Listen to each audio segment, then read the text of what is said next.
l'importance de la formation chez les jeunes. Donc aujourd'hui, je suis avec Thomas Vanvé. Ouais. Thomas, avec qui j'ai eu la chance de passer, on a joué quoi? 2, 3, 4 ans, je dirais, 4 ans. ans. 4 saisons avec lui. Donc aujourd'hui, il est entraîneur et surtout formateur. Donc je vais te laisser te présenter ton parcours de joueur puis d'entraîneur. Ok, Thomas Vanvé, joueur semi-pro, qui a vécu multi-régions et des multi-clubs au cours de sa vie de basketteur. Le basket, c'est ma vie.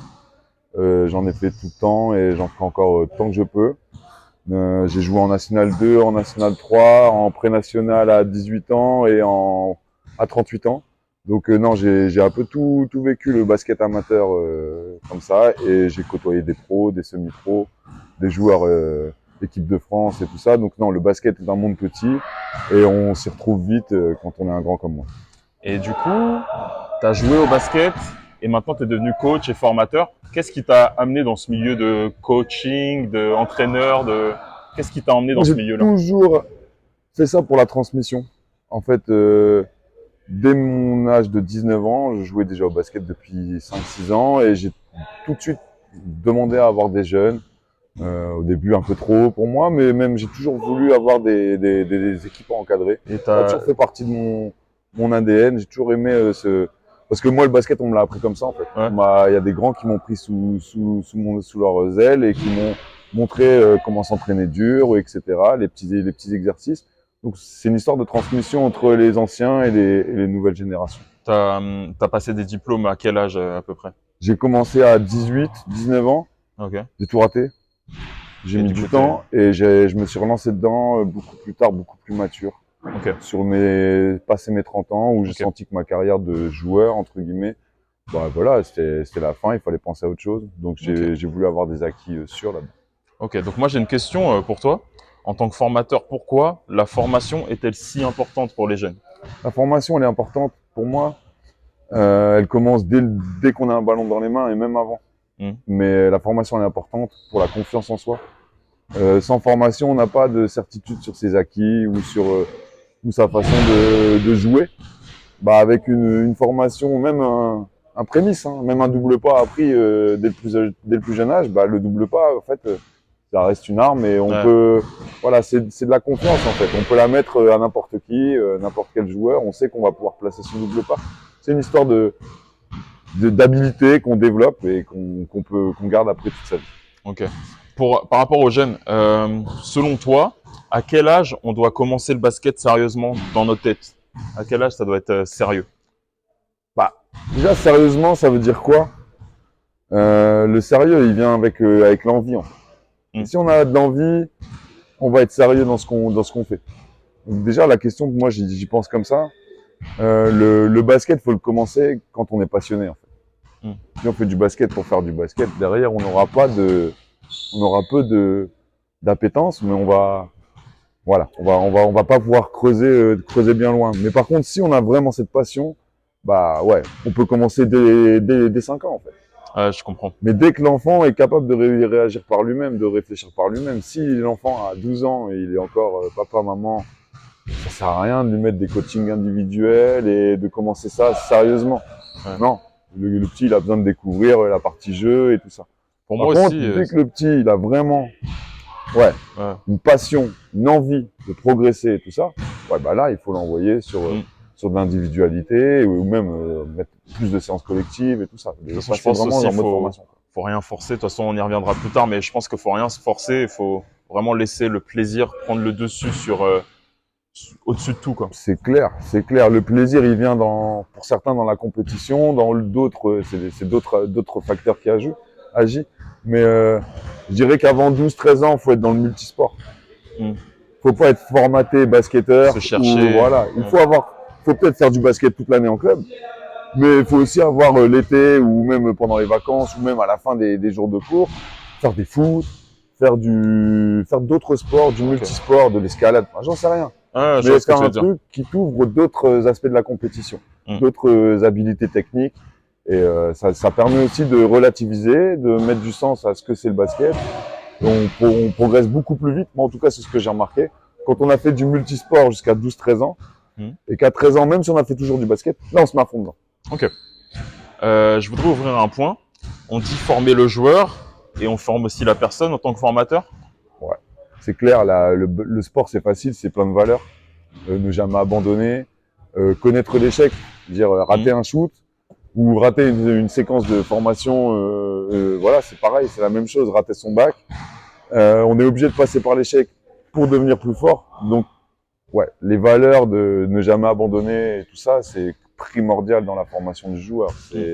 C'est la résilience, c'est ce qui fait qu'un joueur va devenir un joueur accompli ou rester au stade de projet. Voilà. Pour toi, le rôle des parents et du staff, qu'est-ce que tu as à dire là-dessus? Est-ce que tu distingues les deux choses? Est-ce que tu... Ouais, pour moi, c'est complètement deux choses différentes. Ouais. Le rôle des parents, c'est tout le temps, c'est à la maison, sur la route pour venir au gymnase, ou c'est tout le temps. Le staff, il est là que sur les sessions d'entraînement. Mais de toute façon, le mot d'ordre pour les deux, je pense que c'est de la bienveillance envers l'enfant. Même si un staff, il est dur avec un enfant, c'est parce qu'ils espèrent beaucoup de choses de lui. Les parents, voilà, on est forcément dur avec nos enfants parce que on veut qu'ils soient meilleurs que nous. On en est là. Donc c'est la bienveillance pour faire un être humain on en revient aux valeurs et à tout ça. Et c'est primordial qu'on ait des parents qui soient pas trop intervenants dans le développement du sportif. C'est ce que j'avais demandé. Si on a des parents qui sont ultra présents, bah on voit que les enfants ils jouent pas forcément de la même manière quand papa ou maman ils sont dans la salle. Voilà, et c'est en bien ou c'est en mal, hein, et tout n'est pas rose. Mais comment dire, pour moi c'est mieux d'avoir des parents, même pros, j'en ai vu, hein, des papas des fils de joueurs, des grands joueurs et tout ça. Bah, en général, ces papas-là, ils disent rien. Ils s'assoient dans les tribunes, ils regardent juste. C'est ça que je voulais te demander, moi. J'avais une question par rapport à ça. Tu trouves pas que des fois, enfin surtout dans la génération qui arrive là, il y a beaucoup de toxicité de la part des parents par rapport à la formation du joueur? Projet Mbappé. Je pense qu'il y a plein de clubs, plein de sports qui pourraient t'en parler. Projet Mbappé, on veut tous que nos enfants ils deviennent millionnaires et je pense qu'ils ont, voilà, on a tous ce rêve en nous. Voilà, je me mets dedans. Il y en a que 2%. Je me mets dedans et il y en a que 1% ou 2% qui parviendront sur les contrats mirobolants de la NBA, etc. Puis le reste, ça végétera entre de la Nationale 1 ou pour les mieux et de l'élite pour d'autres. Mais voilà, le rôle des parents, il est un peu trop néfaste. Mais je pense que c'est pas beaucoup de parents. On en entend beaucoup parler parce que ces parents-là font du bruit. Mais en vrai, ça reste quand même très, très peu. Et en général, juste avec un petit dialogue, une mise au point entre le coach et tout ça. En tout cas, moi, il y en a eu quelques-uns à qui ça s'est mal passé, mais la plupart du temps, voilà, la bienveillance, le mot revient vite. On est là pour l'enfant, eux aussi. Voilà. Moi, je pense que c'est ça le plus important, c'est que l'enfant prenne le maximum de plaisir en tant qu'enfant. Faut prendre du plaisir, faut voir ça comme un plaisir, et ça devient. Au début, il faut que ce soit un rêve de le haut niveau pour un enfant, pour qu'il prenne du plaisir, pour qu'il soit alimenté par ça.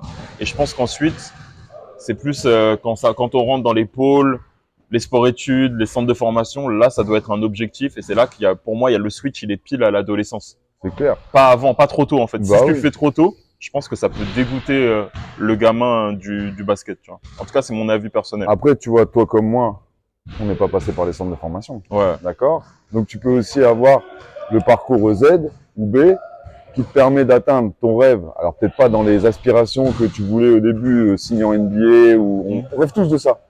Mais de toucher du bout des doigts ton rêve, d'avoir tes contrats, d'avoir des fans, ou, enfin voilà, selon tes rêves, tes ambitions. Mais à partir du moment où tu veux, on en revient à l'envie, on en revient à la passion. Tu pourras gagner ta vie en jouant au basket si tu as vraiment, vraiment, vraiment la passion de le faire.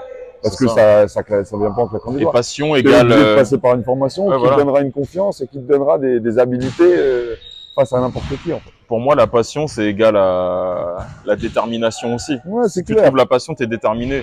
Comme on pouvait en parler en off tout à l'heure, nous, à l'époque, on n'avait pas des gymnases ouverts comme celui-ci. On cherchait des terrains dehors, on faisait le maximum. C'est clair, le playground, il est primordial dans la prise de confiance. Un gars comme LeBron James, le matin, quand il se réveille, s'il n'est pas passionné, au bout de 23 ans en NBA, il y va pas au boulot. Il est millionnaire et il a qu'à se reposer. Milliardaire. Il a qu'à se reposer. Non, il est encore passionné, il va encore s'entraîner tous les jours, 2 fois ou 3 fois. La dalle Mais vient de voilà. là, de la passion. Il arrive en NBA, il est en NBA, mais pour n'importe quel niveau, il y a une rigueur, il y a une passion à avoir. Un joueur de régional, même si s'il est très fort, ben, il faut qu'il ait une passion pour s'infliger des heures de déplacement ou des réprimandes d'un coach et tout ça. À partir du moment où il n'y a plus cette passion, tu peux plus t'entraîner, tu peux plus te former. Et justement, puisqu'on est sur ce sujet-là, est-ce que tu aurais un petit conseil, un dernier conseil à donner pour les jeunes?